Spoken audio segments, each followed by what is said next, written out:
मैं डॉक्टर चारुल गुप्ता, प्रवक्ता, राजस्थान शिक्षा महाविद्यालय ब्रह्मपुरी, जयपुर। आज का विषय है शास्त्रीय नृत्य शैली। साहित्य, कला, संगीत इत्यादि संस्कृति की आंतरिक संरचना है। इन्हीं के द्वारा किसी भी देश काल के समाज सार्वभौमिक और निजी गुणवत्ता निर्मित होती है। सार्वभौमिक और निजी तक का निर्माण संस्कृति और जातीय एक दूसरे को विकसित करने वाली अंतःक्रिया से है। भारतीय शास्त्रों और लोक परंपरा के माध्यम से एक प्रकार नृत्य नाटिका का उदय हुआ, जो पूर्ण रूप से एक नाट्य के रूप में हमारे सामने आकर खड़ा हुआ। इसमें अभिनेता जटिल कठिन भाषा के जरिए कथा को नृत्य के माध्यम से प्रस्तुत करता है। कुछ शास्त्रीय नृत्य नाटिका जैसे कथकली, कुचिपुड़ी लोकप्रिय हिंदू पौराणिक कथाओं पर अभिनय होता है। नाट्य शास्त्र के अनुसार कलाकार नाटक के अर्थ को 4 प्रकार के अभिनय के माध्यम से प्रस्तुत करता है। आंगिक कथा शरीर के विभिन्न अंगों की शैली पूर्ण संचालन के माध्यम से भावनाओं की प्रस्तुति, बोली, गीत, स्वर की तारता और स्वर शैली संसाधनों की प्रस्तुति है।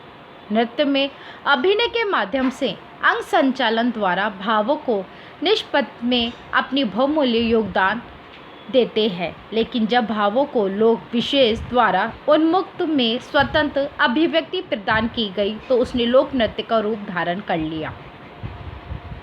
जब नृत्य संगीत नियम में अवगत होता चला गया तो शास्त्रीय नृत्य के रूप में हमारे सामने आकर खड़ा हो गया।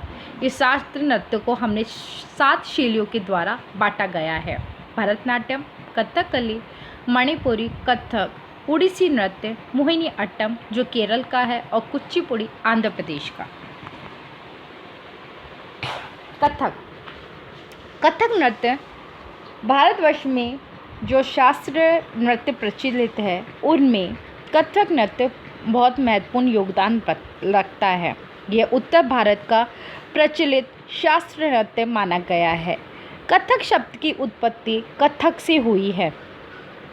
कथा करोति कथक, अर्थात जो कथा करता है वह कथक है। कथक का मुख्य उद्देश्य अपने अभिनय माध्यम से लोगों तक अपनी कथा को प्रस्तुत करना होता है। ये एक प्राचीन परंपरा है एवं मोहनजोदड़ो और हड़प्पा की खुदाई में कथक करती हुई मूर्तियां भी हमें मिली है। ये नृत्य अपनी पारंपरिक वेशभूषा में अति लोकप्रिय माना गया है।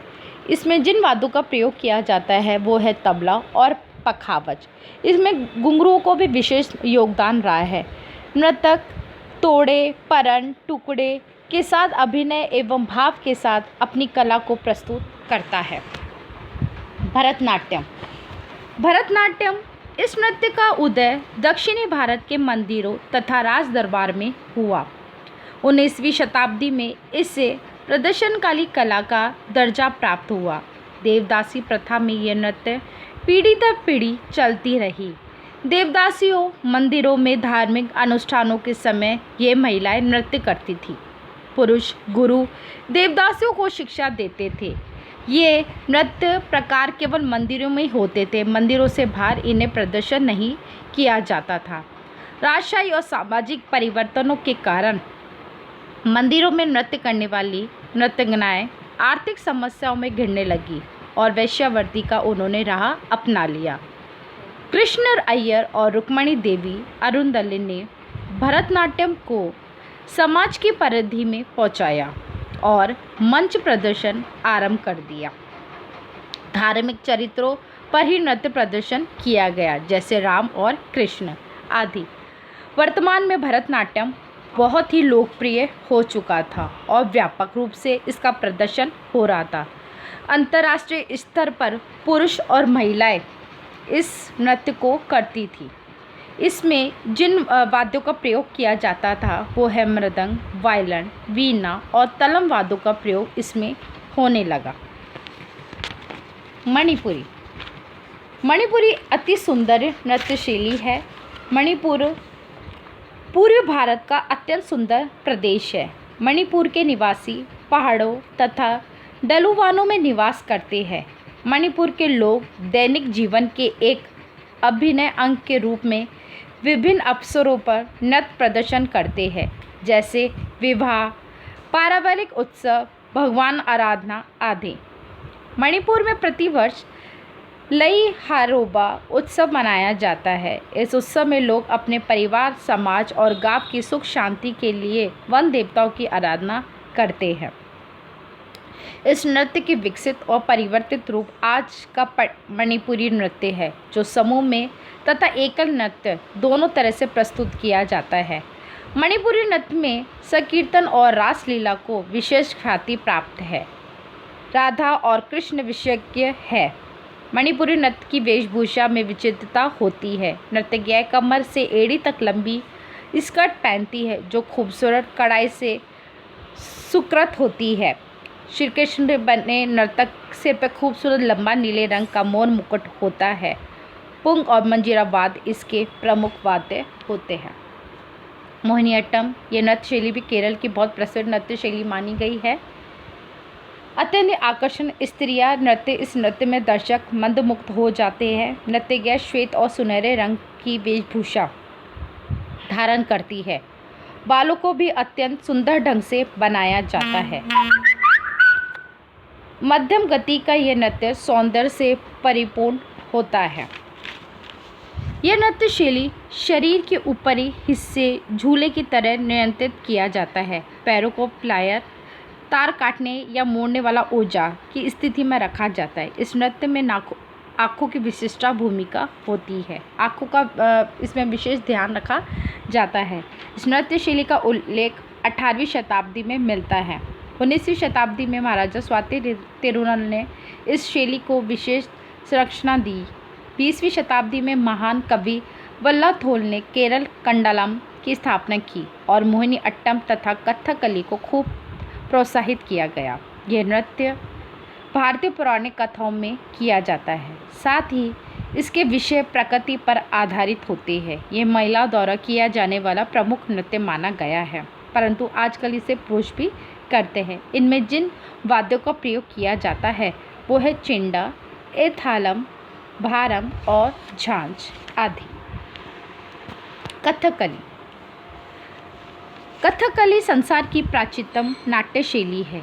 इस शैली का उदय भारत के उत्तरी पश्चिमी क्षेत्र में हुआ था, जो अब केरल प्रदेश है। कथकली एक समूह नृत्य है। यह नृत्य मूल रूप से महाभारत और रामायण के युद्ध कथाओं के प्रसंगों पर आधारित है। प्रत्येक चरित्र के मेकअप अलग होते हैं। गहरे रंगों के प्रयोग से हरे चरित्र का उसके विशेष अनुसार मेकअप किया जाता है। जैसे राम का मेकअप हरे रंग का होता है। रावण जैसे नकारात्मक चरित्र का मेकअप भी हरे रंग का होता है, परंतु गाल पर लाल रंग रहता है। अत्यधिक क्रोधित चरित्र को लाल मेकअप से कर दिया जाता है।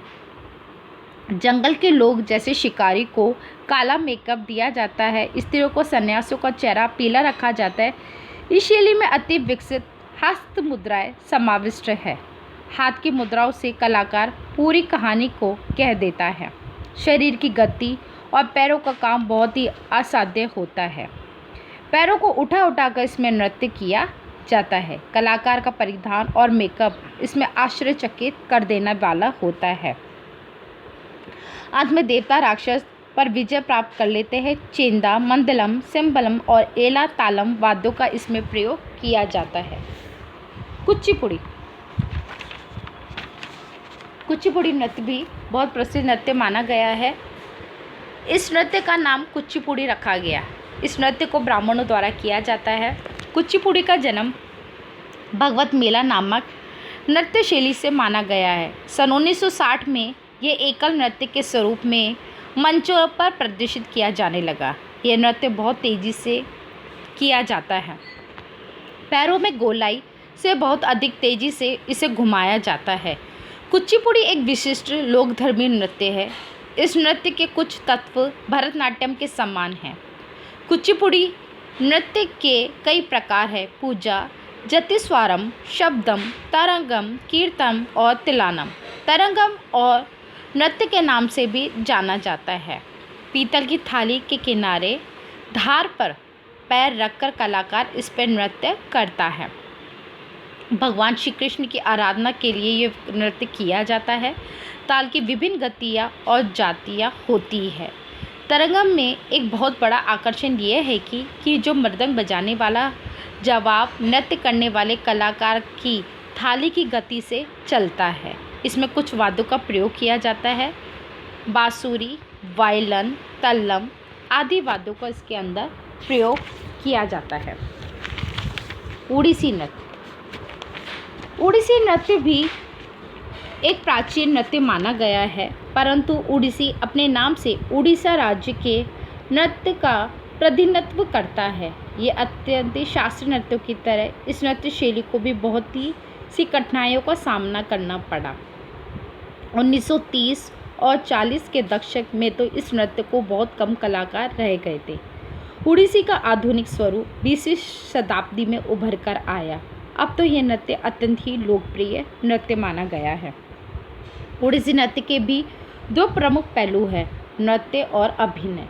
राधा और कृष्ण का पवित्र प्यार इस नृत्य का विषय है। जयदेव की गीत गोविंद के कम से कम 1 या 2 अष्टपदों पर यह नृत्य प्रदर्शित किया जाता है, जो राधा और कृष्ण के माध्यम से जटिल संबंधों को दिखाता है।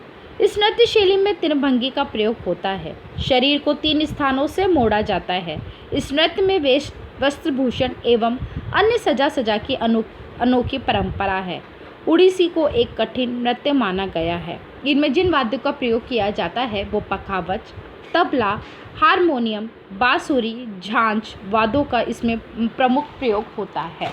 धन्यवाद। अधिक